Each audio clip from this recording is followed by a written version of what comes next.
Hi అండి, అందరికీ ముందుగా వినాయక చవితి శుభాకాంక్షలు. మీరందరూ వినాయకుడి పండుగ అనేది ఎలా సెలబ్రేట్ చేసుకున్నారో నాకు కామెంట్ చేసి చెప్పండి. నేనైతే ఇలా సింపుల్గా చాలా బాగా ప్రశాంతంగా చేసుకున్నాను. ఈ వినాయకుడి దయ వల్ల మీ అందరూ ఆయుర ఆరోగ్యాలతో సుఖ సంతోషాలతో ఉండాలని మనస్ఫూర్తిగా ఆ దేవుణ్ణి కోరుకుంటున్నాను.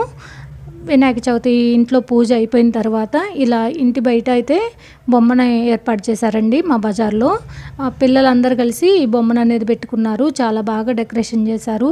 పాపం పిల్లలు చాలా కష్టపడి చేసుకున్నారు. ఈ పిల్లలందరూ కూడా వాళ్ళు కోరుకున్న కోరికలు తీరి ఆయుర ఆరోగ్యాలతో నిండు నూరేళ్ళు చల్లగా ఉండాలని ఆ భగవంతుని కోరుకుంటున్నాను. ఆ వినాయకుడిని ఏ విఘ్నాలు కలగకుండా వీళ్ళు భవిష్యత్తులో బాగా సెటిల్ కావాలండి, బాగా చదువుకొని.